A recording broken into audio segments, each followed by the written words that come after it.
Olá, pessoal. Estamos aqui de novo. Vamos comentar, antes de entrar sobre o assunto métodos de valoração de tecnologias, eu queria tecer alguns comentários sobre o que conversamos até aqui. Hoje vamos fazer alguma revisão a respeito destas ferramentas de tomada de decisões, mas gostaria de deixar claro algumas coisas para vocês, né? Primeiro, tomar decisões baseadas sempre em informações, tomar decisões baseadas sempre em fatos, tomar decisões baseadas sempre em dados concretos, né? Isso não é algo fácil, não, de forma alguma. Não é algo que seja tranquilo de forma alguma, porque sempre nos falta alguma informação, sempre nos falta algo que é necessário para a nossa tomada de decisões.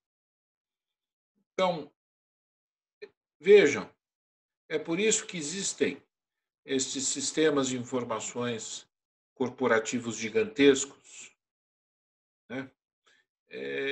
Todos eles, se bem utilizados, eles servem para quê? Para que haja uma tomada de decisões consistente, uma tomada de decisões baseadas em informações. Esse parênteses ele é muito importante porque a nossa tendência é tomar decisões de forma subjetiva, como já falamos aqui. Muito bem. E a todo momento, na área de gestão, principalmente na área de gestão de propriedade intelectual, algumas decisões elas implicam em você escolher alternativas ou a alternativa que vai lhe dar o maior retorno. Isso é óbvio, mas tudo é óbvio depois que você sabe a resposta.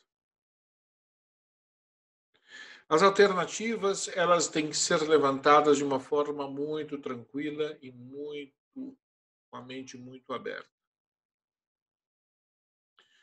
E devemos sempre ter consciência da nossa falta de certeza. Observem que mesmo as informações quantitativas, elas sempre possuem um erro, elas sempre possuem uma margem de erro. E esta margem de erro deve ser sempre levada em conta, até porque não raras vezes, nós nos defrontamos com situações aonde várias alternativas têm valores de retorno muito próximos. E o que é próximo? Vamos fazer uso da estatística. A estatística nos diz que uma margem razoável dentro de uma distribuição gaussiana é aquela que está 5% de um lado, 5% do outro. Portanto, qualquer coisa que tenha como diferença, que difira menos do que 5%, é igual, estatisticamente igual. Está dentro da famosa margem de erro. Muito bem. Precisamos, então, tomar decisões que nos tragam os melhores resultados na questão da gestão de propriedade intelectual. E aqui é que entram os métodos de valoração. principalmente os métodos de valoração de tecnologia. E aqui cabe um grande parênteses. Observem que estamos falando do método de valoração, não de uma patente. Não de uma patente. Não de um registro de um software. Nós estamos falando do método de valoração de uma determinada tecnologia. Essa tecnologia ela pode abarcar várias patentes, ou essa tecnologia pode resultar em várias patentes, ou ela pode ser resultado de uma única patente. Não sabemos isso. Então, é bom que aqui se faça aquela distinção que sempre coloquei em sala de aula, no sentido de desvincular o papel, o título que lhe concede a propriedade sobre o bem intangível do bem intangível. É muito importante sempre termos esta distinção. É muito importante. Bom, então, aqui vamos falar sobre os métodos de valoração. E esses métodos de valoração, eles possuem várias abordagens.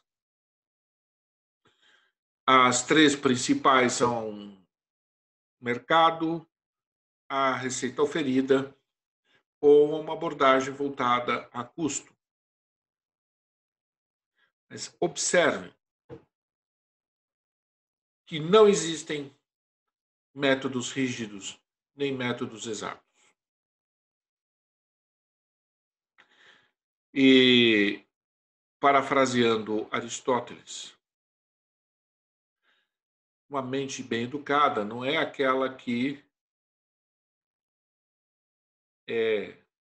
digamos assim, está sempre certa, mas é aquela que não espera a certeza em temas e objetos que não podem oferecer essa certeza. E aí nós entramos num paradoxo que a maioria dos métodos de valoração de tecnologia envolvem julgamentos. Ou seja, tem uma componente subjetiva. E é por isso que quanto mais utilizarmos métodos quantitativos para efetuar a valoração, melhor será o nosso julgamento, mais objetivo será o nosso julgamento, mais concreto será o nosso julgamento e, portanto, melhor será a nossa decisão. Tá certo? Então, veja, temos essas abordagens, mas e qual é o objetivo de você fazer uma valoração? Né? É justificar o quê? As suas decisões. É efetuar uma boa negociação sobre aquele bem intangível qual você está querendo transferir, querendo proteger. E efetivamente para efetuar uma gestão. Então podemos aqui dar um exemplo. Eu tenho 20 objetos de patente na minha prateleira, na minha bancada. E eu tenho dinheiro para registrar apenas 10 patentes. Então, como resolver isso? Como resolver esse problema? Né? Isso é um exemplo de que um método desses pode nos auxiliar. Olha, quais são os métodos? Existem dezenas de métodos. Dezenas é exagero, vai, mas uns bons 20 métodos vocês vão encontrar na literatura. Mas, na verdade, esses métodos serão variações sobre o mesmo tema dessas seis metodologias que eu elenquei aqui. A primeira delas é a mais utilizada, sem sombra de dúvida, que é a questão, o padrão de mercado. Então, o mercado se convenciona praticar, por exemplo, 5% de royalties em patentes ligadas a um determinado tipo de mercado. Vamos ver exemplos mais adiante. Outro método é através de avaliação e classificação. Esse é um método que envolve muito subjetivismo e é muito perigoso. Mas muitas vezes é apenas este que está ao nosso dispor. Veja só, árvores de decisão. Árvores de decisão são métodos. Por exemplo, esse problema que eu apresentei a vocês, das 20 patentes, 20 possíveis patentes, e eu tenho que escolher algumas, porque eu não tenho orçamento para efetuar o registro, o pedido de depósito de patentes de todas. Cabe aqui uma árvore de decisão. Cabe. Vai ser muito bem utilizado. Um outro método é o fluxo de caixa descontado.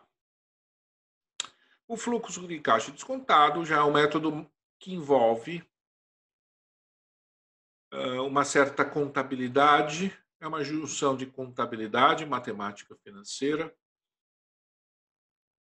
e principalmente marketing no seu estricto sentido, né? Numa previsão, de possibilidades em termos de faturamento, de receita, de itens vendidos, etc. Aí nós temos o método de Monte Carlo. O método de Monte Carlo é um método que envolve basicamente simulações computacionais. Ele faz uso de métodos estatísticos e leva em conta flutuações do mercado. Ele é um método muito interessante sob o ponto de vista acadêmico enquanto método, mas ele é um método que, se você utilizar para subsidiar uma negociação, por exemplo, fica meio complicado. Porque a outra parte vai olhar com desconfiança essa sua mágica computacional. E, finalmente, um dos métodos que vem se consolidando atualmente é a utilização de opções reais para a realização da valoração de tecnologia. E será neste método que nós vamos nos deter durante o curso. Então, continuando, né? Padrões e referências, né? Então, como é que se dá essa avaliação, essa valoração? Muito bem, ela é baseada no histórico. Então, sabe aquela coisa? Sempre se pagou 5%, então é 5%. E óbvio que essa prática ela varia de espécie para espécie de tecnologia. Você vai ter diferentes valores para diferentes tipos de tecnologia. Em geral, são esses valores eles têm a ver com a complexidade, o nível de complexidade da sua solução tecnológica. Agora, tenham muito cuidado, porque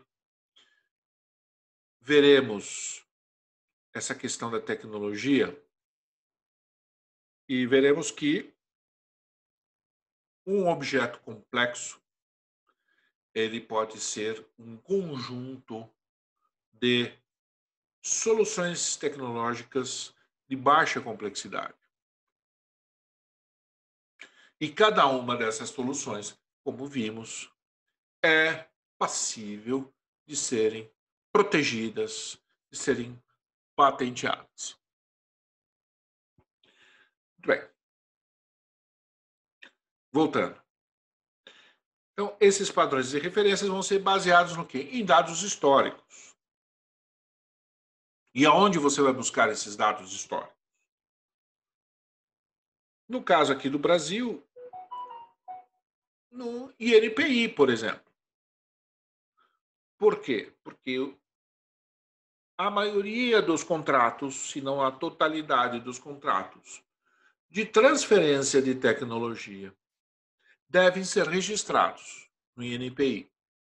E a origem desses registros se dá em função de questões tributárias. Então, há daí a obrigatoriedade. Mas também podemos encontrar esses dados históricos na jurisprudência, em negociações que são publicadas, muitas vezes nós vemos nos periódicos especializados. Né? Enfim, ou na prática, a própria prática dos parceiros em si. Então, por exemplo, convenciona-se pagar um royalty de 1 a 4% em cima da venda bruta na área de processamento de materiais, 3 a 5% na área de equipamentos médicos, 5 a 15% em programas de computador, 1 a 2%, né, em projetos de chips, né, na área de semicondutores. Aí veja só, na indústria farmacêutica, quando você está no nível de princípio ativo, ainda você está definindo a composição, aquela tecnologia vale de 8 a 10% em royalties. Com os testes clínicos já realizados, pula para de 12 a 20% em royalties. Já a biotecnologia varia de 0,25% a 1,5%. Então, aqui alguns exemplos. Vocês vão, depois posso passar para você uma literatura onde existem outros exemplos. Mas o importante é que sejam fontes que as duas partes que vão negociar, por exemplo, uma licença de tecnologia, entrem em acordo. Agora, observem uma coisa, né? Observem que o pagamento de royalties ele deve ser olhado com muita cautela. E principalmente na parte de quem recebe, porque ele é muito complicado de ser auditado, ele é caro de ser auditado. Então, existem alguns casos onde o valor, né, oferido em royalties é menor, do que o valor que é utilizado, que é pago para que se faça uma auditoria para se verificar se os valores estão sendo corretos ou não. Então, existe uma certa mística. Eu vou ganhar royalties em cima de uma determinada invenção que eu tive aqui. Muito cuidado com isso, porque nem sempre isso vai lhe dar um retorno que você espera. E aí é que entra a questão da exclusividade, o valor da exclusividade e, portanto, do valor não da tecnologia, mas da patente. Ou seja, do direito à exploração e o direito de controle em relação a essa exploração. A outra forma de você avaliar uma tecnologia é através da o que nós chamamos de métodos de avaliação e classificação, muito usado em patentes. Ele faz aquela grande diferenciação entre valor e preço. E sobre valor e preço, nós temos que nos deter um pouquinho. E temos que trabalhar alguns conceitos que estão inerentes a essas questões. Agora, vocês vão encontrar na literatura receitas de bolo, né? Receitas de bolo. Por exemplo, essa aqui é uma receita que eu tirei dessa referência. 20 passos para se precificar uma patente. Então, eu vou ler aqui só para cansá-los. Então, veja, verifique se a patente está em vigor, identifique o contexto, coletar informações, ir atrás dos papéis, né? Planos de negócio, dados econômicos, levantamentos dos custos envolvidos. Aí você tem que montar uma equipe de avaliação e valoração, porque sozinho ninguém vai dar conta de fazer uma coisa dessa. Ler a patente, investigar o escopo da patente, falar com um advogado de propriedade intelectual, levantar a validade da patente, investigar patentes de bloqueio, considerar a sinergia entre patentes, proteção internacional da patente, se existe ou não, tempo de validade que ainda resta para essa patente. Não lembre-se que uma patente, a partir do seu depósito inicial, ela tem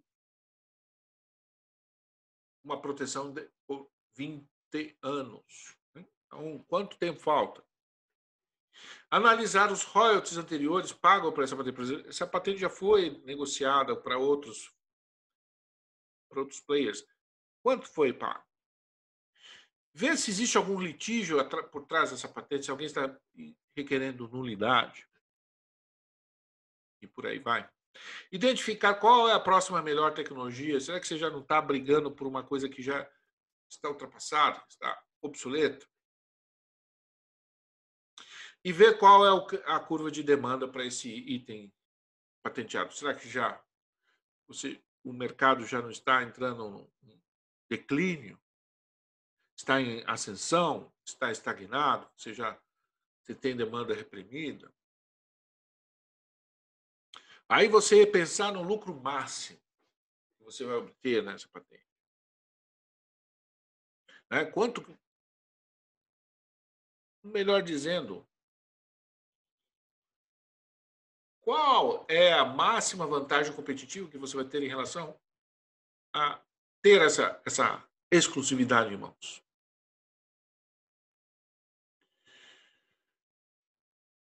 Fazer uma valoração dos possíveis rendimentos, considerar a aplicabilidade de procedimentos usuais de valoração e, por fim, escrever um relatório. Então, você veja, essa é a receita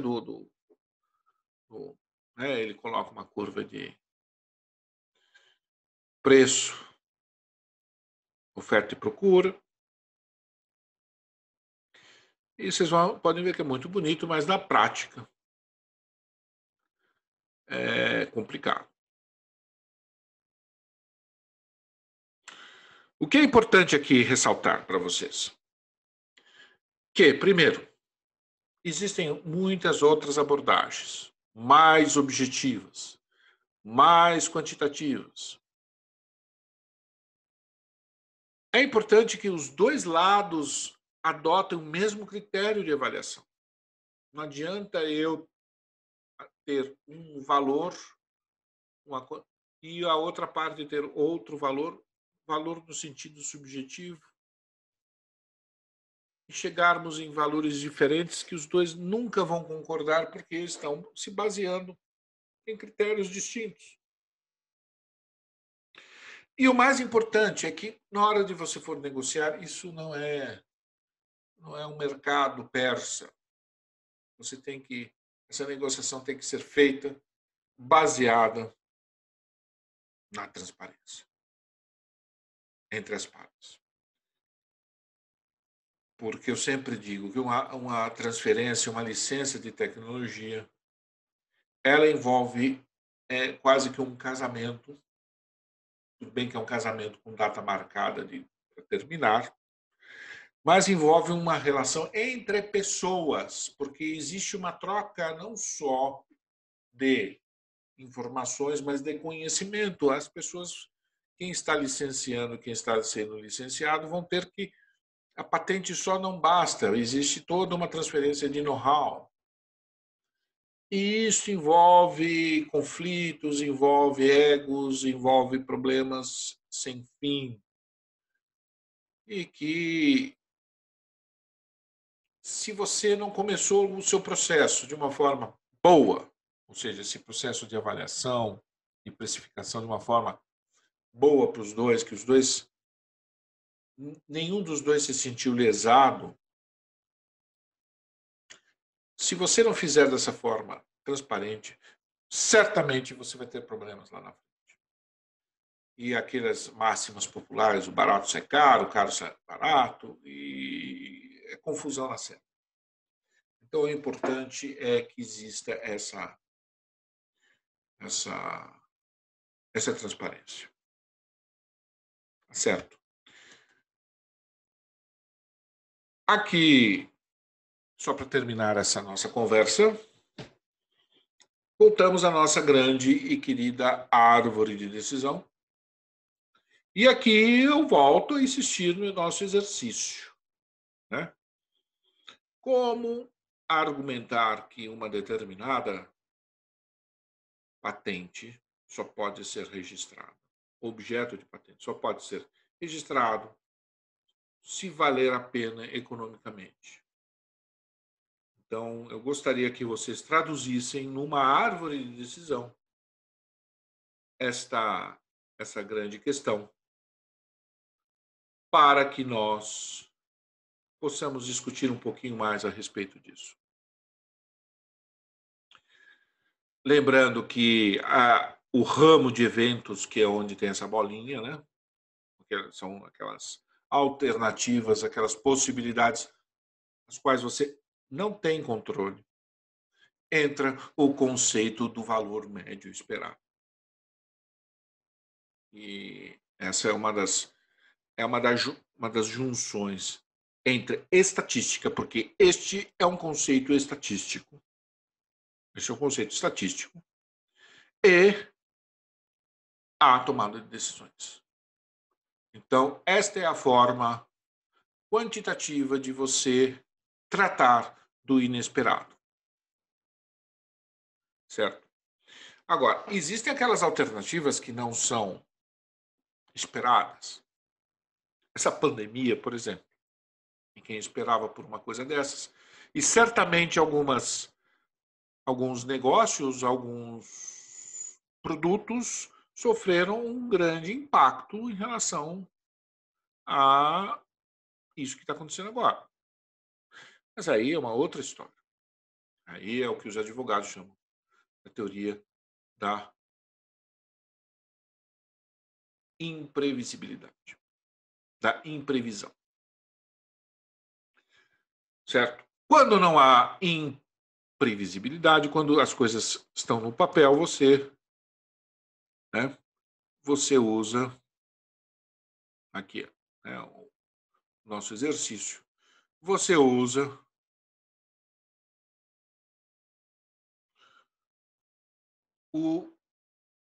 uma planilha. Né? Você usa um sistema onde você consegue colocar as coisas de forma quantitativa. Não adianta fazer árvore de decisão se não houver a tradução, ao menos a tradução do subjetivo para o quantitativo. Sem o quantitativo, a decisão perde totalmente a sua utilidade, perde totalmente a sua função. Então, é preciso ter isso em mente. Quando existe uma nuvem de possibilidades, a gente viu que representa desta forma, como vocês estão vendo. E aqui, eu vou deixar aqui para vocês congelarem